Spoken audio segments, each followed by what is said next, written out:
The trunks went up the east staircase before breakfast, and by noon every servant in the house had decided whose they were. Marianne, Duchess of Cairo these 4 months and mistress of nothing so much as her own composure, counted them from the gallery window and did not trust her hands enough to hold her tea while she did it. 6 trunks, 1 hatbox, and a leather case carried by the housekeeper herself, rather than trusted to a footman, though it was not heavy enough to need the care it was given. She did not yet know that the woman riding up from the village in the closed carriage carried, in that plain leather case, the only proof that would save her husband's life. Had she known, she would have gone down into the yard and carried it up herself, 2 flights, and not minded the weight at all. What she knew instead was what the second housemaid had told the under-butler, who had told Mrs. Pratt, who had told her with the particular gentleness reserved for breaking a bone cleanly rather than letting it set crooked. A lady was coming to stay in the East Wing, by His Grace's own order, and she was not to be announced to callers, and her meals were to go up on a separate tray, and no one, not even the Duchess, was to trouble her rest. Marianne set down her cup without a sound. She had learned, in 4 months of marriage to a man who had married her, the way a merchant settles an account that must be settled before quarter day, that the loudest grief in this house was the kind that never raised its voice. The trunks went up. The door of the East Wing, disused since the old Duke's time, was opened, aired, and shut again with a new lock fitted to it by a man from the village who was paid in silver and told to forget the house he had visited. Marianne watched all of this from a window with a ledger open on the sill in front of her, because the household accounts did not stop needing her, merely because her husband had apparently found something else to spend himself on. She was 26, plain by the standard of the county and unashamed of it, and she had married Julian Ashgrove, Duke of Cairo, for reasons that had nothing to do with love and everything to do with her father's debts and his own need for a wife who could be produced quickly, without scandal, before a rumor could finish killing him faster than whatever was actually trying to. That was the joke of it, though no one in the house was laughing. The Duke of Cairo was said to be dying. Not of any wound the surgeons could name. He had come home from the war 4 years past with a bad leg and a worse silence, and both had seemed to heal, but of something newer. Something that had begun in the spring with headaches he did not mention, and hands that shook at breakfast in a way he covered by holding his coffee cup in both of them, as a colder man warms his fingers. Marianne had married him in June in a ceremony attended by 11 people and a solicitor, precisely because a healthy young wife, visibly expected to give the house an heir, was the fastest answer available to a rumor that his cousin's branch of the family was already, discreetly, pricing the estate. She had not expected love.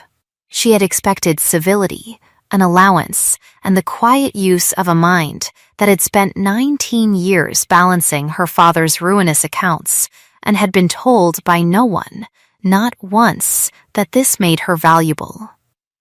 She had not expected trunks going up a locked staircase 4 months into her marriage, and a woman inside them nobody would name. Mrs. Pratt found her still at the window an hour later, the ledger unmarked. The keys at the housekeeper's belt gave a small, dry chime as she set down a second tray she had not been asked to bring.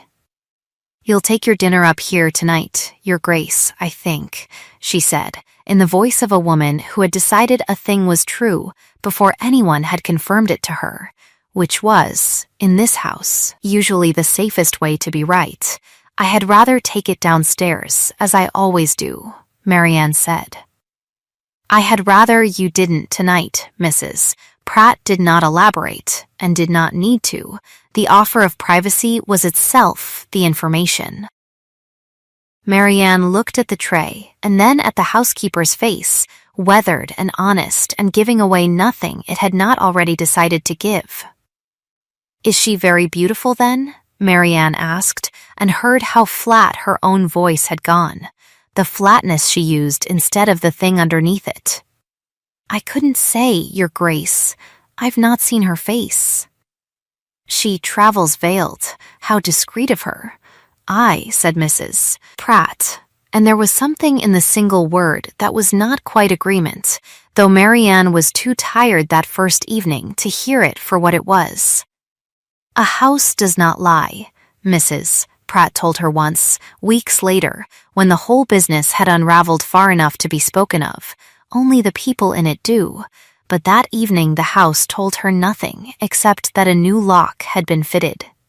And a woman had arrived without a face, and her husband had not come to explain either.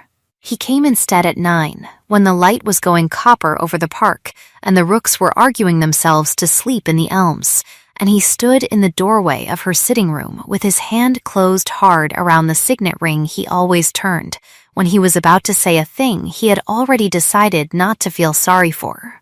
Mrs. Voss will be residing in the East Wing until further notice, he said, without preamble, the way he said everything, as though sentences cost him something, and he preferred to pay quickly. You are not to concern yourself with her comfort. The staff have their instructions. I had gathered as much, Marianne said, from the staff, since you did not think to tell me yourself. Something moved behind his eyes, there and gone, like a fish under ice. It does not concern you. I am your wife. It does not concern you, he said again, gentler this time, which was somehow worse, and I will ask you not to press it. There is a great deal riding on the appearance of an ordinary autumn in this house, madam, and I would take it as a kindness if you gave me that appearance without requiring my reasons. And if I require them regardless, then you will be disappointed, he said, as I am told wives frequently are. He left before she could answer that, which was, she was coming to understand, his particular gift, the ability to end a conversation by simply refusing to remain inside it. She sat a long while after the door closed, turning the ledger's pages without reading them, and thought of the one fact he had let drop without meaning to, the way a man drops a coin from a torn pocket and does not notice the loss until later. An ordinary autumn. There was a season already named for this, a shape already drawn around it, and somewhere at the far edge of that shape. She would learn within the week, sat the harvest ball 6 weeks off, when the county would come to Cairo to see with its own eyes whether the Duke was dying, and the family's trustee, a dry, meticulous man named Mr. Trevanion, would sit down with the household books on the quarter day that followed it and satisfy himself, once and for all, that the Duke of Cairo was fit to keep his own house in his own hands. 6 weeks. She did not yet know how much would have to be paid, and by whom, before that day came. But she wrote the date in the corner of her ledger that night, the way she wrote every debt that would eventually have to be reckoned, and underlined it once. She did not raise the matter with him again for 4 days, which was, she privately admitted, 4 days longer than her pride had ever asked her to hold anything.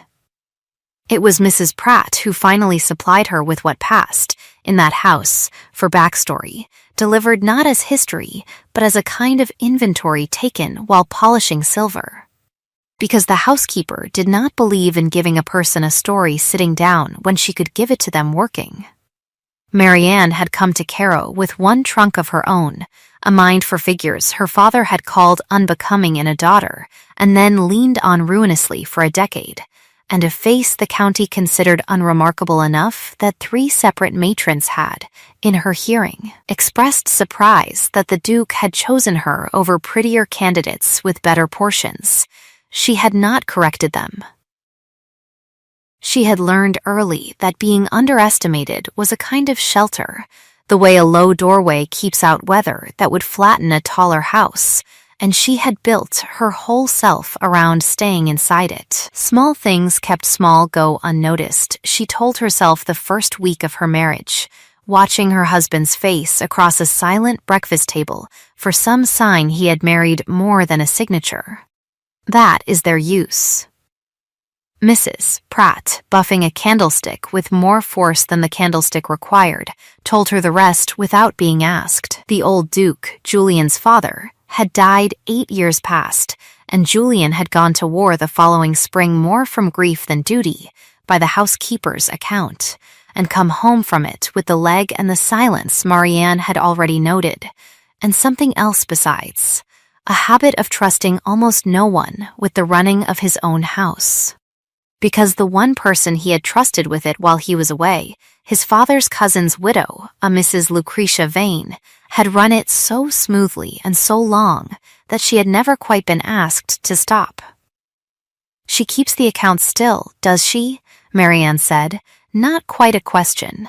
She keeps a great many things," said Mrs. Pratt, and set the candlestick down with a small, definite click, corner to base, the way she set down anything she did not wish to discuss further that day. It was Julian himself, oddly, who gave her the fuller shape of it 2 evenings later, in the one conversation of that first fortnight that did not end with him leaving the room. She had gone down to the estate office after supper to correct an error in the tenant rents that had been troubling her for a week. An error of £11 4 shillings that appeared in one column and vanished from another with no note explaining where it had gone, and she found him there already, standing over the same ledger with a candle burned down to its collar, his hand closed around the ring, not turning it now, but simply holding it, the way a man holds a rail on a ship in weather he will not admit is bad. "You keep late hours for a duke," she said, before she could decide whether saying anything was wise. "You keep them for a woman who was told the books were not her concern. They were never said to be yours either. And yet—" He did not smile, quite, but something in his jaw eased a fraction, the smallest thaw she had seen in him since the church. "I keep the books because someone in this house must, and because I find I trust figures more than I trust most of the people who report them to me." "A fair policy," she said, "so long as the figures themselves are honest." "They are not always," he said, and for a moment she thought he meant to say more, meant to hand her the whole of it there, standing in candlelight with the ring gone still in his fist, but a log shifted in the grate, loud as a door, and whatever had been rising in him closed over again like water over a dropped stone. "Go to bed, Duchess," he said instead. "The rents will keep till morning." "I keep the books," she said, not moving, surprising herself with the steadiness of it. "I do not keep secrets. I find I do both badly when I am made to guess at the second while doing the first." He looked at her a long moment, the candle guttering between them, and she thought, not for the first time, that his stillness was not emptiness at all, but a kind of weight, a held breath 4 years long. "Then we are both to be pitied," he said finally, "for I keep little else." He left the £11 4 shillings unexplained, and the woman in the east wing unnamed, and Marianne went up to bed with the distinct, uncomfortable sense that she had just watched a man decide, for the second time that week, not to trust her with the truth, and that some other, colder part of her had noted, filed, and did not intend to forget, that he had wanted to. The gossip did not wait for permission to grow, and by the second week of Mrs. Voss's residence it had put out roots into every room of the house that Marianne entered. Callers came as callers do, with sympathy sharpened to a fine edge and questions dressed as concern. Lady Fenhallow's daughter, a cool ornamental creature named Honora Blake, who had, before Marianne's hasty marriage, been the county's settled favorite to become the next Duchess of Carow, made a particular art of it over tea in the yellow drawing-room, turning her fan slowly closed and open. Closed and open, while she spoke. "It is very modern of you, Your Grace, to bear it all so calmly," Honora said. "I do not know that I could, were a companion installed under my own roof, with my own husband's name on the lease of her rooms, so to speak. I was not aware roofs came with leases, Marianne said, or I should have negotiated harder for mine. A ripple of laughter went round the room that was not entirely kind to Honora, who did not care for it and pressed on regardless, her voice gentling into something meant to sound like pity. They say she was seen at his study window past midnight. My maid had it from a girl in your own kitchens. Your maid should choose her sources more carefully, Marianne said, as should you, and was rewarded by the sight of Honora's fan snapping fully shut, which was as close to a retreat as the girl was willing to make in front of witnesses. It was a small victory, and Marianne knew it for one, the way she knew the difference between a ledger that balanced and a ledger that had merely been made to look as though it did. But it cost her something to keep her face so level while the wager book at the village inn. She would learn later from a red-faced groom too honest to lie to her directly, had already opened on how many months the marriage would survive. She kept small. She kept her hands folded. She went that evening, on no pretext she could afterward explain even to herself, up the east stair for the first time since the Trunks had climbed it, and stood outside the new lock with her candle guttering in the draught, and heard, through the door, not laughter, not a lover's murmur, but the steady, rhythmic scrape of something being ground in a bowl, round and round, patient as a mill wheel, and under it a woman's voice, low and unhurried, speaking words Marianne could not make out, but whose cadence was entirely wrong for seduction and entirely right for instruction. The cadence, though she did not know it yet, of a woman teaching a recipe to someone taking careful notes. She stood there long enough that the candle guttered twice, and might have knocked had a step not sounded on the stair below her, unhurried, deliberate, a footfall she had already learned to know in the dark. Julian did not ask what she was doing there. He looked at the door, and then at her, and something crossed his face that was not anger, though anger would have been easier to answer. "You should not be on this stair," he said quietly. "Then tell me why, and I need never trouble it again." Marianne, it was the first time he had used her given name since the church, and it landed in her chest with more weight than she had prepared for. "I am asking you to trust a thing you cannot see the shape of. I know it is not a fair thing to ask a wife. I am asking it regardless, because the alternative costs more than my pride, and I have very little of that left to spend in any case. You forget," she said, "that I am rather good at keeping accounts I cannot fully see the shape of. It is, in fact, the only thing anyone in this family has ever thought me useful for." Something almost like a laugh moved through him, gone before it fully arrived, the ghost of a thing rather than the thing itself, and she filed that too, without knowing yet that she was building a private ledger of her own, one column for what he said, and another, growing longer by the week. For what his stillness told her, he did not. Lucretia Vane came to Cairo for the first time that Marianne witnessed on a Tuesday bright, with early autumn cold, arriving in a carriage newer than the Duke's own, dressed in silk the color of a plum just past ripe, smelling of orange flower water strong enough to precede her into a room by several seconds. She was, by any honest measure, beautiful, the kind of beauty that had been maintained rather than merely inherited, every hair accounted for, every seam pressed, and she took Marianne's hand in both of hers with a warmth so complete it was very nearly convincing. "The new Duchess," she said, in a voice pitched low and soft, the gentlest voice in any room she entered, which Marianne would only later learn to read correctly. "How glad I am, at last." Julian writes so little of his own happiness, one begins to wonder if he has any to report. "He has been occupied," Marianne said. "Yes," Lucretia said, and smoothed one glove, finger by finger, an unhurried, contented gesture. He has been occupied a great while now, hasn't he? Ever since his father passed, I have told him, someone must keep the wheels turning while he grieves, and grieve he does, poor boy, in his own quiet way. I only ever wished to spare him the burden of the books until he was equal to them again. He seems quite equal to them now, Marianne said pleasantly. I have watched him at them myself, some nights past midnight. Something flickered behind Lucretia's eyes, there and controlled before Marianne could be certain she had seen it at all. How industrious of him, Lucretia said, and touched the pearl at her throat once, the smallest adjustment, as if resettling a weight.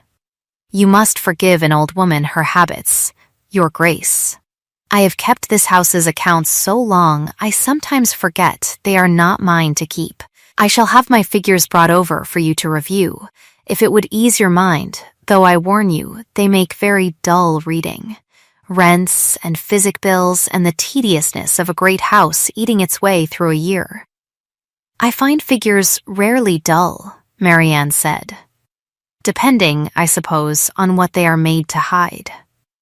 She said it lightly, testing the weight of it in the air the way one tests ice before trusting a foot to it, and watched Lucretia's smile hold perfectly steady, not a hair's width of strain in it, which told her more than any flinch could have done. How clever you are, Lucretia said warmly. Julian always did prefer clever women, when he allowed himself to prefer anything at all. It was later that same afternoon, while a footman carried out the tea things, that Marianne noticed the ledger Lucretia had brought sitting unattended on the side table, its ribbon loosened as though it had been consulted more than once already that visit, and beside it, tucked half under the blotter, a small brown apothecary's bottle, empty. Its paper label soaked and peeled at one corner so that only half a word remained legible upon it, a fragment that meant nothing to her that day and everything to her within the month. She did not touch it. She only looked and remembered, the way she remembered every figure that failed to add, and set it in the growing column of things that did not yet make sense but would not be permitted to stay that way forever. Her allies, when she came to count them honestly, amounted to exactly 2, and she had not chosen either so much as they had simply refused to leave her side. Mrs. Pratt was the first and most reliable, blunt as a kitchen knife and twice as useful, who told Marianne plainly one evening over the mending, I've kept this house's linen closets since before you were born, your grace, and I'll tell you the one thing 30 years teaches a body. The loudest scandal in a house is very rarely the true one. It's only ever the one somebody wanted you looking at. And what is the true one, in your 30 years' opinion? That, said Mrs. Pratt, biting off a thread with more satisfaction than the task required, is above my wages to say. But I'll tell you this for nothing, Mrs. Voss up in the East Wing eats less than a sparrow, sleeps less than a soldier on watch, and has not once asked this house for a single luxury a real mistress would have had off his grace inside a fortnight. No jewels, no carriage of her own, no new gowns. A kept woman who wants nothing kept is no kept woman I've ever heard tell of. Marianne turned that over for days before the second ally arrived to hand her the piece that made it click into a shape. It happened by accident, or what she took for accident at the time, a torn hem, mended badly, that sent her up the back stair toward the sewing room rather than the front, past the foot of the East Wing stair at an hour she was not meant to be there, where she came upon a boy of perhaps 16, a still-room lad named Peter Sims, crouched at the bottom step with a covered tray in his hands and a look on his face like a man caught between 2 masters, neither of whom he dared disappoint. You've dropped nothing, I hope, she said, more gently than she felt, because his hands were shaking hard enough that the covered cup on the tray was chattering against its saucer. No, your grace. He would not meet her eyes, only his Grace's evening tonic. I'm to carry it up to Mrs. Voss first, before it goes to him. Those are my instructions. From whom? He stopped himself so abruptly it was its own answer, tugging hard at his cuff, once, twice, a nervous habit she would come to recognize the way a card player learns another man's tell. From the housekeeper, Your Grace.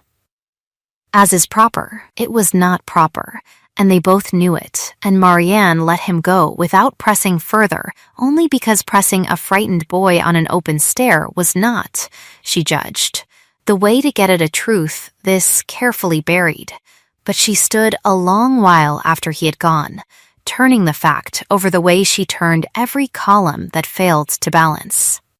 A tonic, carried first to the woman in the east wing before it ever reached the husband it was meant to steady. A woman who ate like a sparrow and slept like a sentry and wanted nothing a mistress would want. An empty bottle with a soaked label under Lucretia Vane's own blotter. Figures rarely lie, she thought, standing on the cold stair with her candle burning low. It is only ever the people reporting them. And somewhere above her, faint through the new lock on the new door, came again that patient, circular grinding, round and round, a woman's low, unhurried voice teaching something to no one Marianne could see, and for the first time since the trunks had gone up that staircase, she understood that she had been reading the whole story backward, and that the thing she had been dreading to find in that locked room was not a rival for her husband's heart at all, but something with a far colder shape and far more dangerous teeth. The evening she was finally admitted into the East Wing came without warning, 3 weeks into the arrangement, when Julian himself knocked at her sitting room door past 10 o'clock with his coat still on and an expression she had not yet seen him wear. Not the grave stillness he kept for the household, nor the careful courtesy he kept for callers, but something raw, closer to the surface.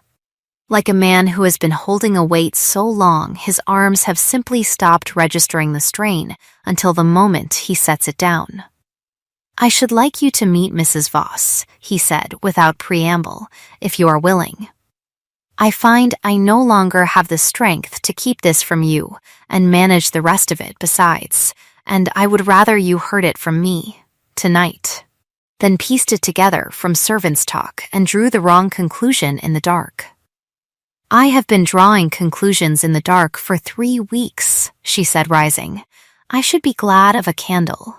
He almost smiled at that, the ghost again, quicker to appear now than it had been in June, she noted, and set that observation too into its column, and led her up the east stair himself, past the new lock, into a room that smelled not of scent or silk, but of dried lavender and vinegar, and something bitter underneath both, herbal and medicinal, the smell of a still room rather than a boudoir.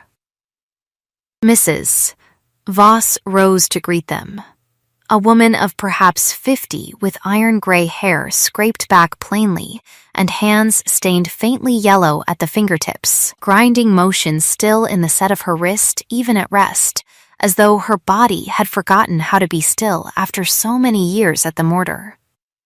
Your Grace, she said to Marianne, with a small correct curtsy and no trace of the guilty flutter Marianne had half expected. I had hoped to meet you sooner. His Grace was, I think, more afraid of the meeting than I was. I was afraid of what it would mean. Once it could not be unmeant, Julian said quietly. He turned the ring once, closed his hand over it, and for the first time let the sentence finish itself without retreating from the room.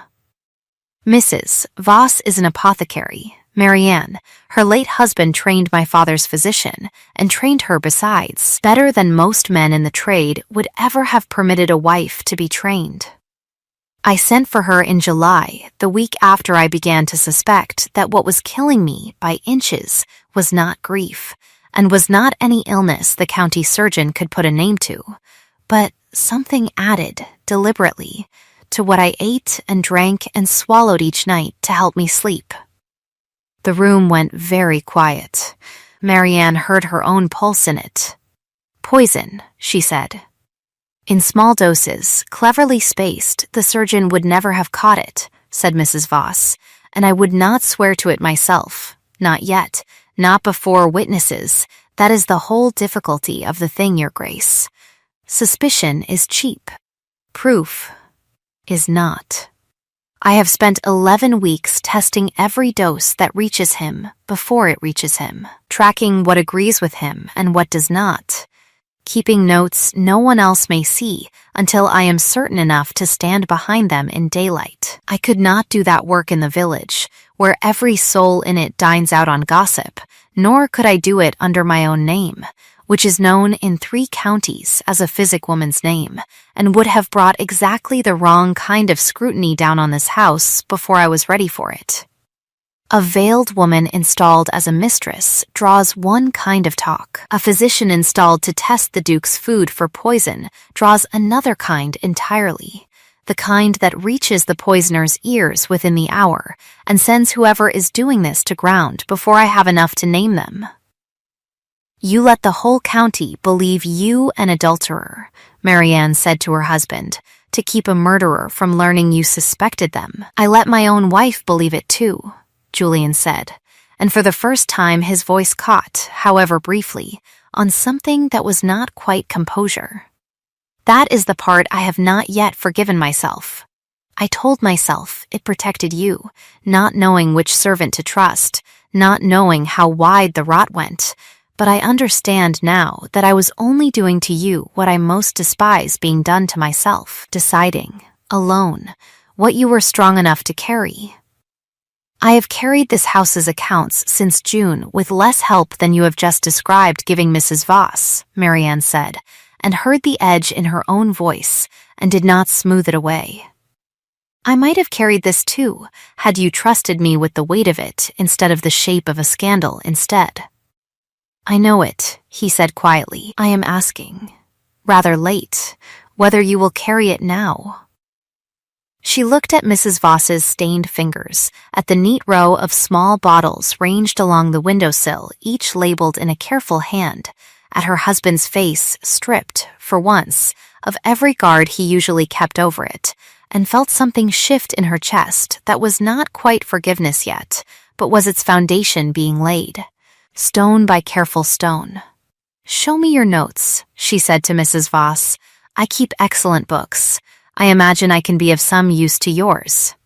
They worked together after that, the 3 of them, in stolen hours that had to look like nothing at all to any servant who might carry word of them downstairs. Mrs. Voss with her mortar and her careful bottles, testing what could be tested, Marianne with her ledgers, cross-referencing the household's physic bills against the apothecary accounts Lucretia so helpfully continued to supply, hunting for the gap between what was purchased and what could be accounted for. Julian standing watch over both of them, with a stillness that had, for the first time since Marianne had known him, something purposeful in it, rather than merely born. It was Marianne who found the first true thread, on a wet evening in the 3rd week of the alliance, when a column of apothecary purchases refused, no matter how she turned it, to balance against the physic actually delivered to the house. "There is a difference here of nearly £4 across 6 months, she said, turning the ledger so Julian could see it by the fire's light, in purchases of a preparation billed only as bitters for the nerves. £4 is a great deal of bitters for one household's nerves, however troubled. My cousin has always managed the physic accounts, Julian said slowly. My father trusted her with it, and I confess I never thought to question a habit I inherited along with the house. Then it is past time someone did, Marianne said, and did not add what she was already privately certain of, that a woman who smoothed her gloves finger by finger when she lied, and touched her pearl when a lie required more weight than usual, had smoothed her gloves and touched her pearl in nearly every sentence she had spoken to Marianne about those very accounts. Mrs. Voss, grinding steadily at the window, did not look up from her mortar, but her voice, when it came, held the flat certainty of a woman who has seen this shape before in other houses. Bitters, for the nerves, is very often exactly what it says it is, she said. And very often exactly what it does not say at all. There is a preparation of certain garden herbs, common enough that any respectable household grows them for other purposes entirely, which taken in large single doses does very little harm, and taken in small doses over months does a great deal. Cumulative, mimicking exhaustion, mimicking grief, mimicking your grace. Very precisely the symptoms his own physicians have been calling a soldier's lingering nerves for the better part of a year. You believe it is in the tonic, Marianne said. I believe, said Mrs. Voss, setting down her pestle at last and meeting both their eyes steadily, that I have tested the tonic 3 separate nights running against a control I prepared myself, and that the difference between them, though slight, is not nothing, and has not once varied in its direction. I believe further that whoever is administering it has grown confident enough in their own concealment to grow careless in their proportions, which is the only mercy in the whole ugly business, because carelessness leaves traces that caution does not. What I do not yet have, Your Grace, is a signed name. Suspicion I have had for weeks. Proof enough to stand up before witnesses, I do not, and until I do, naming anyone allowed in this house is a lit match dropped in a hayloft. It burns the whole thing down before we have gotten what we need out of it. It was a maxim Marianne would carry with her the rest of that autumn. Turning it the way she turned every hard truth she meant to keep, suspicion is cheap, proof is the only coin that spends everywhere. She did not sleep well that night, not from fear exactly, but from the particular restlessness of a mind that has finally been given real work to do and cannot yet stop doing it.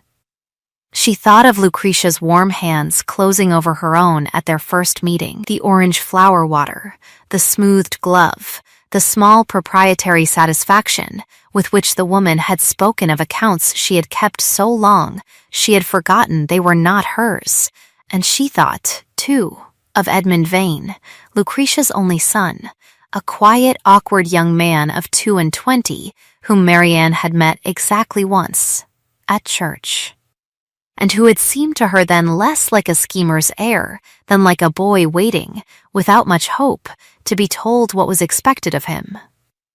If Julian died without an heir of his own body, the entail ran next to Edmund.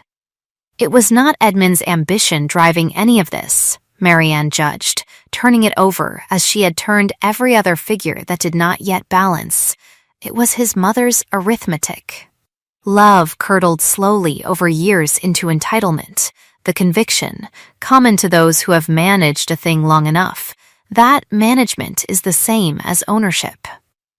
She understood that conviction rather better than she wished to. She had, after all, spent 4 months believing that keeping a house's books quietly and well was the whole of the usefulness the world would ever grant her. She did not intend to let Lucretia Vane finish teaching her that lesson by murder. The blow, when it came, arrived exactly as such blows always arrive in that house, quietly at a public gathering, dressed in perfect courtesy.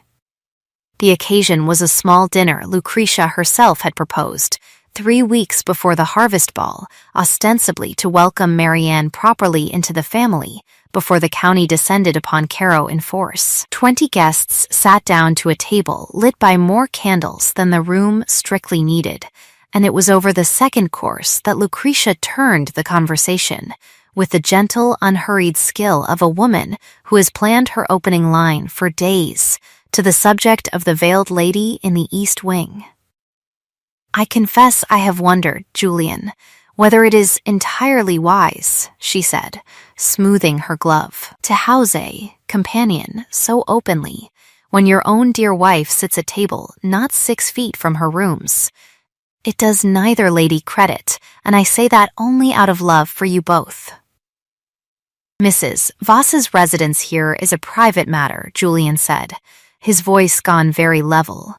The leveling Marianne had learned to read as the sound of a door being shut hard on something. It is a private matter the whole county already discusses over its tea, my dear boy, which makes it rather less private than you suppose, Lucretia said. And here she paused, exactly long enough, and turned toward Marianne with an expression of such perfect sympathy that it took every ounce of Marianne's schooled composure not to flinch from it. Your Grace, forgive me. I only wonder whether you know that this is not the first time. There was a girl, before your marriage, whom Julian kept very similarly, very quietly, in a cottage on the home farm, until the poor thing left the county in some distress.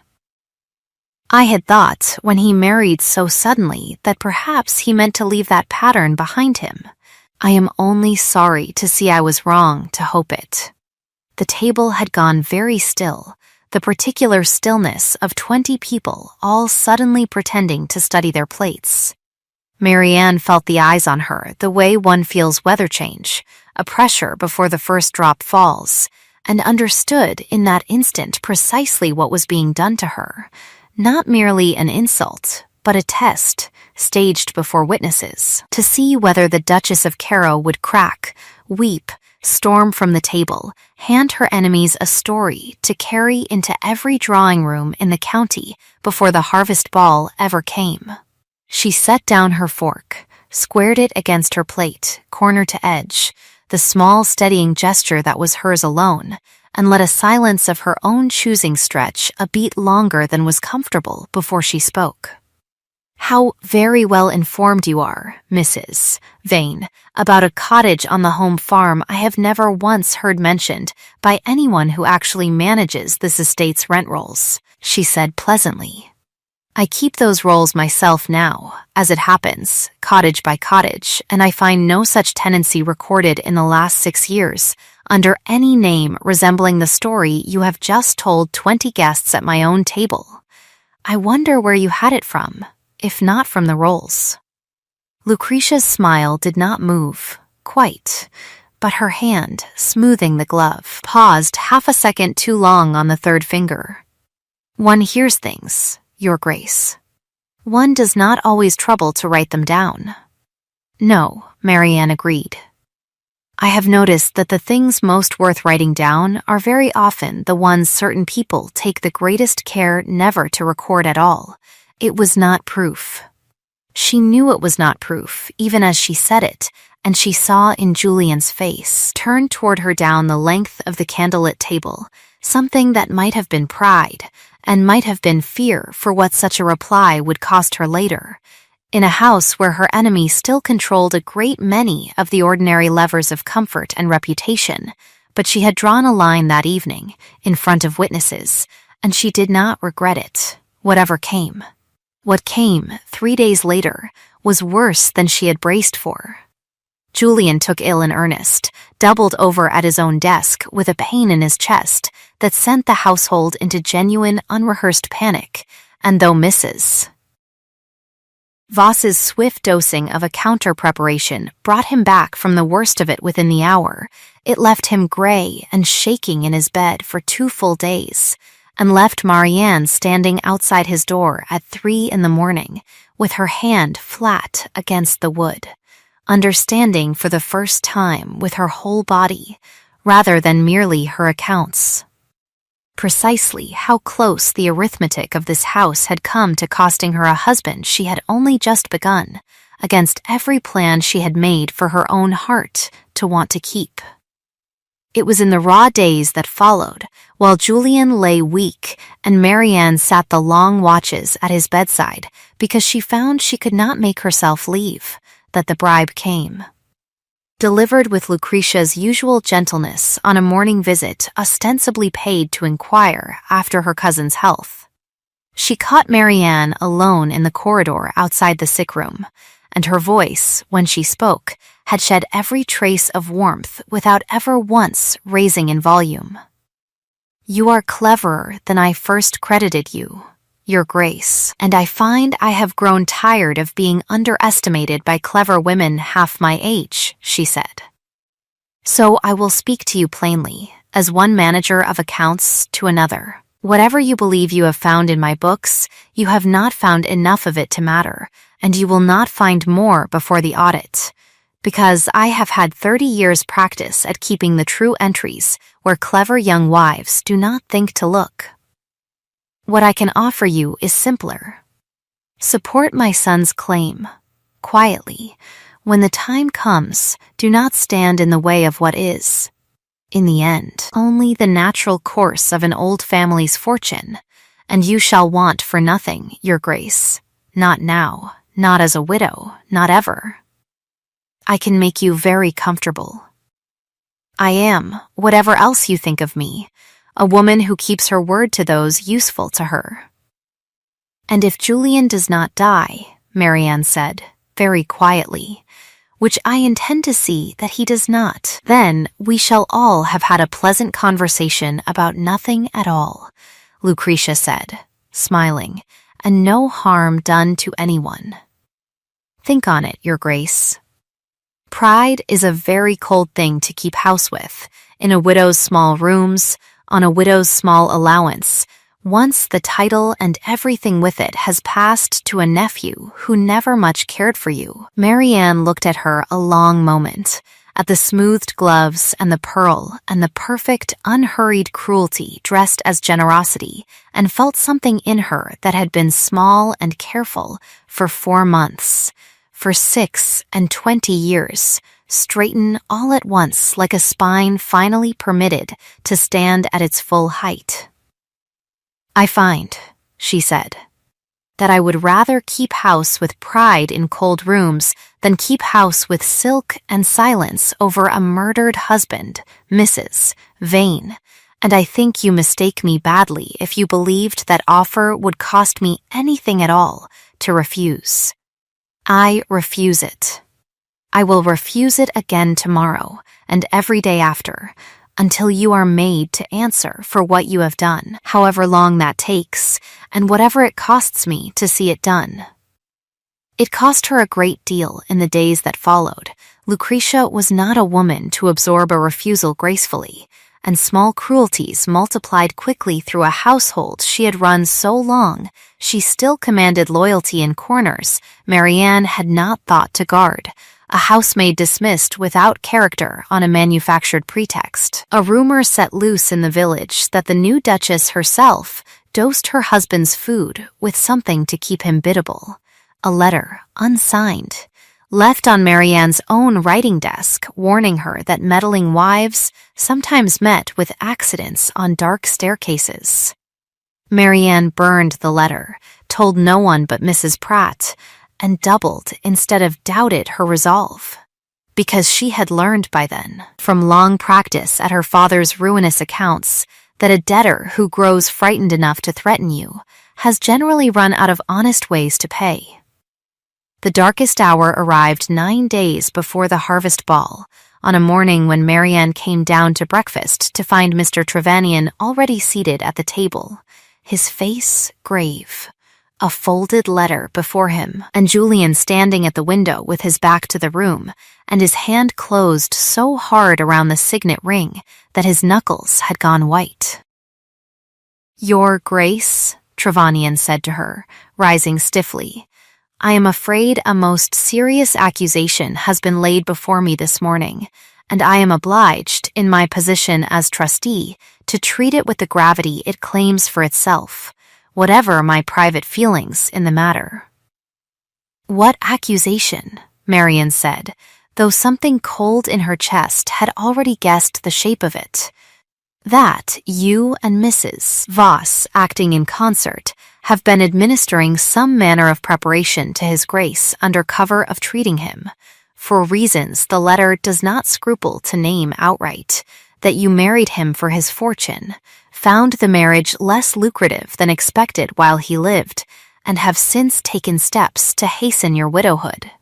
The letter is unsigned, but it is detailed, Your Grace, and it is accompanied by a sworn statement from a servant of this house who claims to have witnessed Mrs. Voss preparing a compound in secret on 3 separate occasions, and to have been instructed by you personally to say nothing of it." "Which servant?" Marianne said, very steady, though her pulse was loud in her own ears. Trevanion did not answer at once, and did not need to. She saw it in the way his eyes moved, briefly, apologetically, toward the door, where Peter Sims stood with a footman's hand not quite gripping his shoulder, his face bloodless. His cuff worried between 2 fingers until the seam had begun to fray. "I am sorry, Your Grace," the boy said, and would not look at her. I was told it was the truth, or near enough to it, and that no harm would come to you from saying it, only to Mrs. Voss, and that I should have money enough after to leave the county for good." "Told by whom, Sims?" Julian said, turning from the window at last, his voice terrible in its quietness.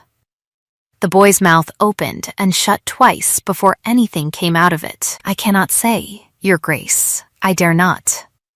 "Then you had better learn to dare," Julian said, "because until you do, my wife stands accused of a hanging offense in my own house, on the word of a boy too frightened to name who frightened him." It was Trevanion, dry and precise and entirely without malice, who delivered the true blow, folding the letter closed with the careful finality of a man discharging an unwelcome duty. "I am obliged to inform you both that pending some resolution of this matter, I cannot in conscience proceed with the quarter-day audit as a mere formality, nor allow Mrs. Voss to remain unsupervised in this house, nor, forgive me, Your Grace, it gives me no pleasure to say it, permit the Duchess free access to His Grace's sick room until the accusation is either proven false or answered for. I will require a full accounting before witnesses at the harvest ball itself, 9 days hence, or I shall have no choice but to refer the whole matter to the magistrate and see the estate placed under interim management until it is settled by law." Interim management. Marianne understood, standing very still in the cold morning light, with her husband's eyes on her and Trevanion's letter on the table between them. Precisely whose management that would fall to, and for how briefly it would need to last before an old man's slow poison, robbed of its antidote and its watcher both, finished the work it had begun in the spring. She was escorted from the sick room that same hour, gently, apologetically, by servants who did not meet her eyes, and she stood outside the locked east wing door that evening, with her candle guttering and her whole careful shelter of smallness stripped away from her at last, and understood that there was no more shade left to hide in, no low doorway left to duck under. Whatever was to be done now would have to be done in the open, in daylight, before witnesses who would not look away, and as she stood there turning that fact over like the last hard coin in an empty purse, she heard a step on the stair below, and a folded note was pressed into her hand by a girl she barely recognized, breathless from running, who said only, "From Mrs. Voss, Your Grace. She says you're to read it where no one can watch you do it, before vanishing back down into the dark." Marianne unfolded it by candlelight with hands that had, for the first time in 4 months, stopped pretending to be steady. "I have it," the note read, in a hand cramped with haste. "Not everything. Enough, I think, to begin. Come to me before dawn, and bring your ledgers, all of them, and your nerve besides, for I fear we will both have need of it before the ball." She went before dawn, as instructed, past a young footman Mrs. Pratt had personally arranged to be looking the other way, and found Mrs. Voss not grinding at her mortar for once, but seated at a small table with the leather case Marianne remembered from that first morning open before her, its false bottom lifted clear to reveal a shallow compartment beneath, and within it a scatter of items that Marianne would spend the rest of that dawn arranging into a case fit to be laid before witnesses. There was a silver dosing spoon, worn smooth with age, engraved along its handle with the Ash Grove motto, which Julian's own mother had used, Mrs. Voss explained, to measure physic for the old Duke in his last illness, and which Mrs. Voss had borrowed, with Julian's blessing, to test each night's tonic against a control. Its bowl, examined now under strong light, showed a faint residue in its seam that matched exactly a compound Mrs. Voss had already identified from 6 separate samples taken across 2 months. There was a small brown bottle, twin to the one Marianne had glimpsed beneath Lucretia's blotter that first afternoon, its label torn but its remaining half-word now legible under a glass, as the tail end of a druggist's name in the next county over. A man Mrs. Voss had already written to under a physician's letterhead and received 2 days past. A reply confirming that a woman answering precisely to Lucretia Vane's description, though giving a false name, had purchased that same compound from him regularly across the better part of a year. And there was, most damning of all, a slim account book bound in the same plain calf as the household's official ledgers but kept, Marianne saw at once on opening it. In a second hand nested inside the first, entries that appeared, at ordinary reading, to be nothing more than the tedious record of physic bills Lucretia had always claimed them to be, but which, held close to a candle flame as Mrs. Voss now demonstrated, revealed a fainter secondary ink beneath the first, notes made in a preparation that darkened only under heat, recording dates and doses and, twice, in a hand grown careless with confidence, the words the boy, meaning Marianne understood with a cold drop in her stomach, Edmund, and the timeline by which he might reasonably expect to come into his inheritance. She kept a second book beneath the first, Marianne said, low, the way I might keep a fair copy for company and a working copy for truth. The vain ones always do, Mrs. Voss said, not looking up from her careful repacking of the case.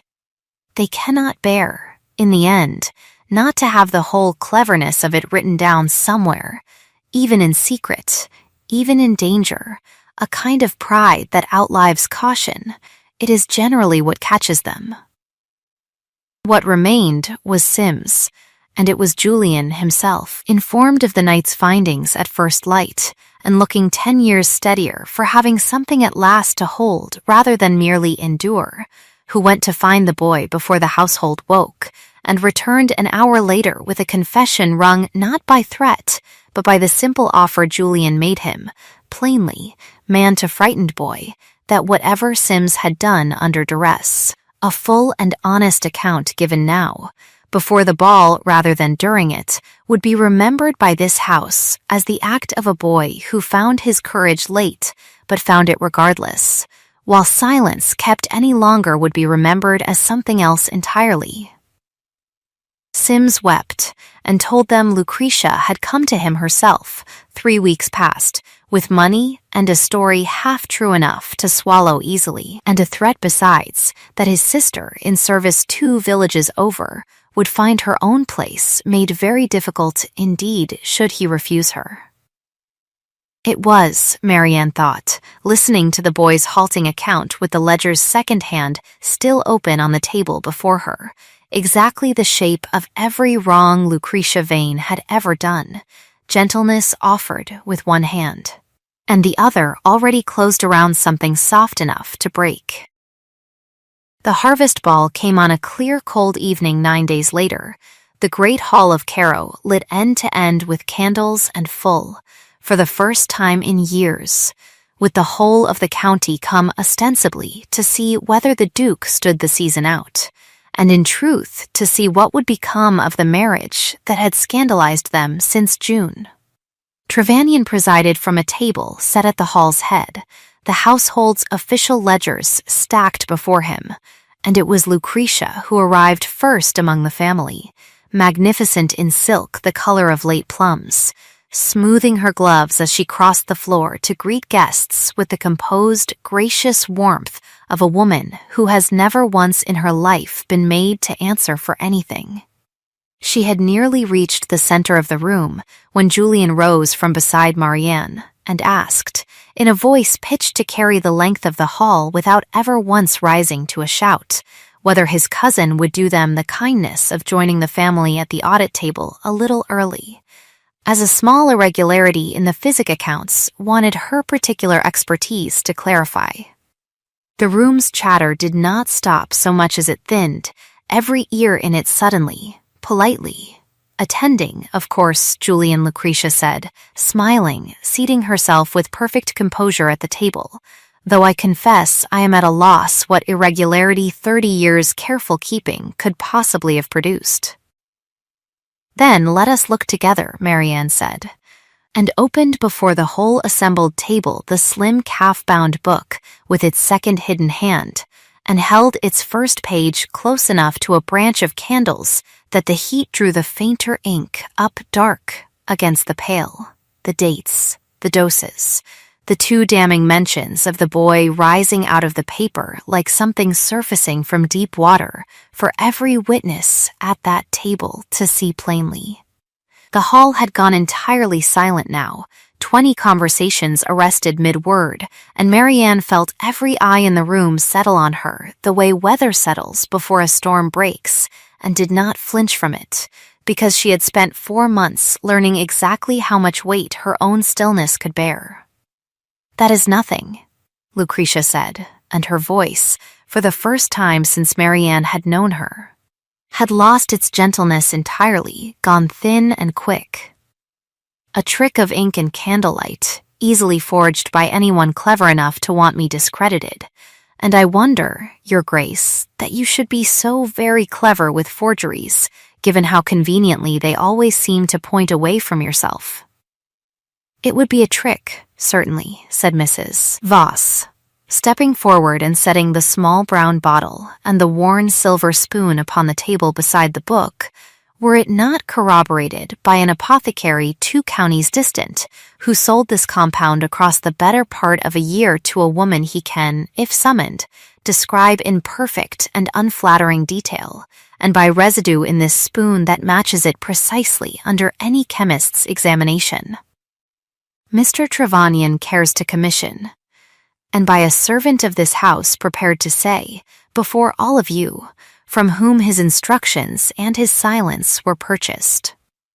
All eyes turned then to Sims, brought forward by Julian's own hand from where he had waited, pale but no longer shaking, at the edge of the room.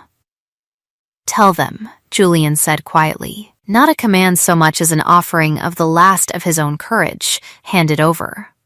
"It was Mrs. Vane, sir," Sims said, his voice cracking once and steadying.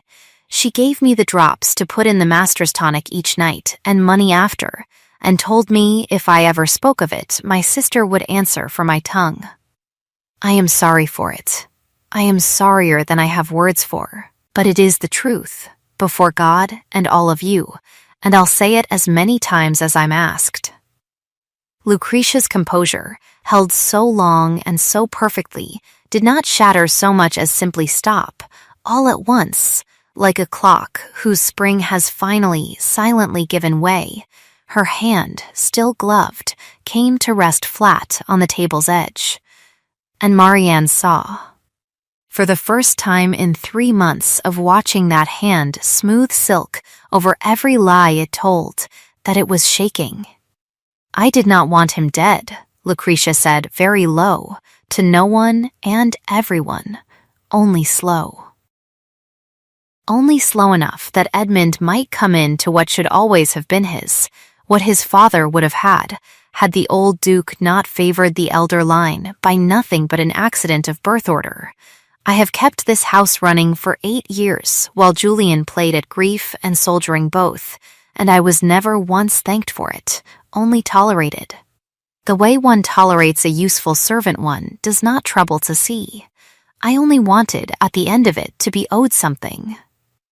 Her voice broke on the last word in a way that owed nothing to performance, and Marianne, looking at her across the candlelit table, felt something she had not expected to feel that evening arrive alongside her anger, a cold, clear-eyed pity. For a woman who had spent 30 years mistaking control for love, and had finally, ruinously, run out of road on which to keep confusing the two. It was Julian who spoke into the silence that followed, and the whole hall seemed to lean toward him to hear it. Because he had not yet, in all the weeks of the unraveling, said what he meant to do about it. "You will not hang, cousin," he said, quietly enough that Trevanion had to still the room further to let it carry. "I have thought a great deal these last 9 days about what justice ought to look like in this house, and I have decided it does not look like a rope, nor a public trial that would drag your son's name through the same mud you have already made of your own. Though God knows you have earned worse from me than mercy. You will leave Cairo before the week is out, for the dower cottage at Hollow's End, 40 miles from here, with an allowance sufficient to live quietly and never generously. And you will not set foot on this estate again while I hold it, nor write to any soul within it, nor attempt to see Edmund except at such times and places as he himself chooses, once he is old enough to choose it freely and not under your roof. That is not kindness, cousin, it is arithmetic. A trial costs this family a scandal it need not pay, and a boy a mother's blood on the county's tongue for the whole of his life to come. Exile costs it far less, and buys, besides, the one thing you never once thought worth purchasing from any of us, a little mercy, freely given, which I find I would rather be known for than known as the Duke who hanged his own kin before a full assembly." Lucretia said nothing for a long moment, and when she rose from the table at last, her composure gathered back around her like a cloak too thin now to keep out the weather it had once turned so easily. She did not look at Julian, nor at Marianne, but at the small brown bottle still sitting on the table between them, as though it were the only honest witness left in the room. "You were always your father's son," she said, so quietly only those nearest the table heard it, kinder than the accounts required. "I never could decide if it was a virtue in him or a weakness. I find, now, that I am glad of it either way."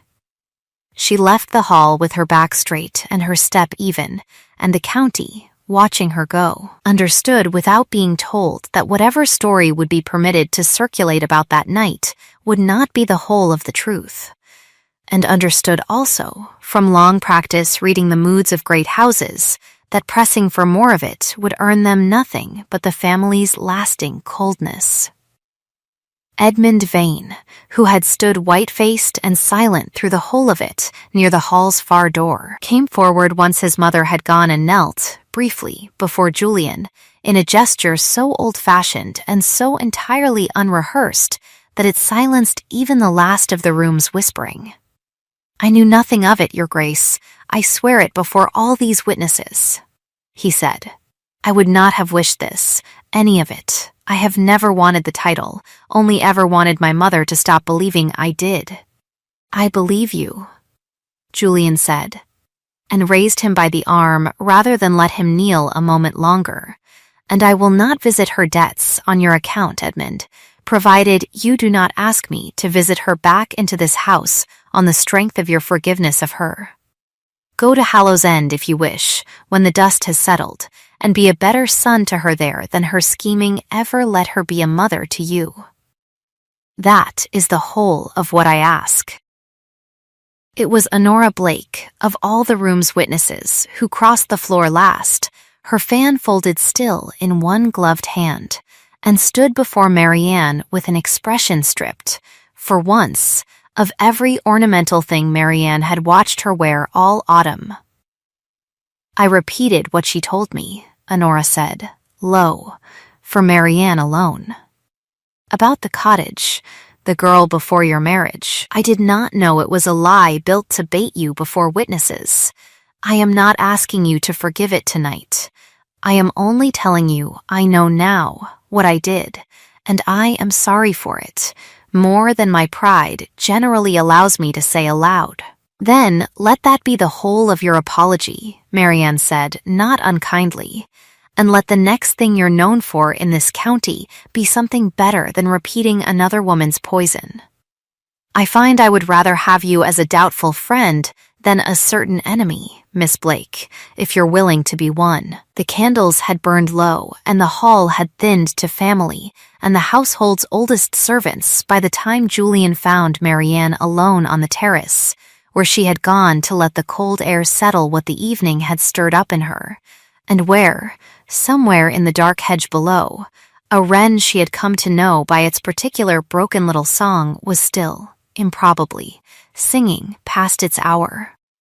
He did not speak at once. He came and stood beside her at the stone balustrade, turning the signet ring once around his finger and then, deliberately, stopping himself, letting his hand rest still and open instead. "I have spent this whole autumn deciding, alone, what you were strong enough to be told," he said finally, "and I find, now that it is over, that I was never protecting you from the truth at all. I was protecting myself from what it would cost me to need you as much as I have come, these last weeks, to need you." "I do not require rescuing, Julian," she said. "I never did. I required only to be trusted with the weight and allowed to choose for myself what I was willing to carry." "I know it now," he said. "I did not always. Will you forgive a slow learner his slowness?" "I keep excellent accounts," she said, and could not quite keep the smile from her own voice. "I find I am willing to extend you rather generous terms." He turned to face her fully then, and for the first time since the church in June, there was nothing careful left in his expression at all, nothing weighed or measured or spent with a merchant's caution. "I am not asking you this because the estate is safe now, or because Trevanion will sign his papers in the morning without a shadow left on either of our names, or because it would look well before the county to be seen loving my own wife," he said. "I am asking it because I find I love you regardless of any of that, and I would go on loving you exactly the same were every one of those safe things stripped away again tomorrow. Marry me again, Marianne, not the cold contract we signed in June, but the thing itself, freely, before whoever you'd like to witness it, because you wish it, and for no other reason than that. It is the only reason I will take." "You forget," she said, though her voice had gone unsteady at last, the composure she had kept through a scandal and a poisoning and a public reckoning finally, gently, giving way, "that I already keep your books. You are asking me to keep you too. I have no secrets left to give you," he said, "only the truth, which is worse than the secrets in places, and better in far more of them. Keep me anyway." She did. They were married a second time on a bright cold morning 3 weeks later, in the small chapel at Carow rather than the county church, before no more than 20 witnesses, Mrs. Pratt weeping openly into a handkerchief she had clearly brought for the purpose, and pretending afterward that it was only the cold, Mrs. Voss standing near the back in a plain gray gown, with her stained fingers folded correctly before her, Edmund Vane present at Julian's own invitation and looking, for the first time since Marianne had known him, like a young man permitted at last to simply exist without an inheritance hanging over every word he spoke. Peter Sims stood among the household staff with his collar straight and his cuff, for once, entirely still. The wager book at the village inn, Mrs. Pratt reported afterward with some satisfaction, had been quietly and unanimously closed out that same week, every wager paid in favor of the marriage surviving, and the innkeeper had stood the winners around in the Duchess's honor without being asked. Honora Blake sent a small, carefully worded note of good wishes, and was, within the year, engaged to a widowed baronet 2 counties over, a match Marianne heard of with genuine and uncomplicated pleasure. Edmund took up residence that spring not far from his mother's cottage at Hallows End, near enough to visit her when duty called him to it, and far enough that duty was never mistaken again for anything owed. Lucretia Vane lived out her exile in a silence the county eventually stopped speculating about, her name spoken less and less each season until it faded, as most scandals eventually do, into the kind of story only very old servants remembered accurately. Mr. Trevanion completed his delayed audit within the fortnight, found the household's true books, kept faithfully now in Marianne's own steady hand, in such immaculate order that he told her, with the closest thing to warmth his dry manner ever produced, that he had rarely in 40 years of trusteeship seen estate's accounts so honestly kept. It was almost a year later, on a bright morning near the ball season's turn, that Marianne stood once more at the gallery window with a ledger open on the sill, watching not Trunks go up a locked stair this time, but her own small daughter, not yet a year old, carried past the same window in Mrs. Pratt's arms toward the nursery that had once been the coldest, least used room in the east wing and was now, by Marianne's own particular order, the warmest room in the whole house. Julian came to stand behind her, his hand closed not around his ring now, but around her own, and below the window, in the hedge that had never once in a year stopped its small persistent singing, the wren began again its broken, hopeful little song. "A house does not lie," Marianne said softly, half to herself, watching the light move across the lawn the way it had moved on that first terrible morning, when 6 trunks had gone up a stair, and every certainty she owned had gone up with them. Only the people in it do. "Then I am glad," Julian said, low against her ear, "that I finally stopped being one of them. And if this story warmed you, if you found, somewhere in a house full of locked doors and misread silences, the particular relief of watching someone finally trusted with the whole truth instead of only the safe half of it, then stay a little longer by this fire with me. I keep a chair here for exactly this kind of listener, a candle lit, a kettle always somewhere near the boil. Tell me, if you would, which moment stayed with you longest, the trunks going up that first cold morning, or the wren singing on beneath a window that had finally stopped needing to be afraid. Stay close, keep your place by the hearth, subscribe, if you'd like to be here the next time I tell one of these, and until then, be gentle with the quiet ones in your own house, the ones who keep the books and rarely ask to be thanked for it. Sleep well, and keep your own small lamp lit for whoever still hasn't found their way home to it.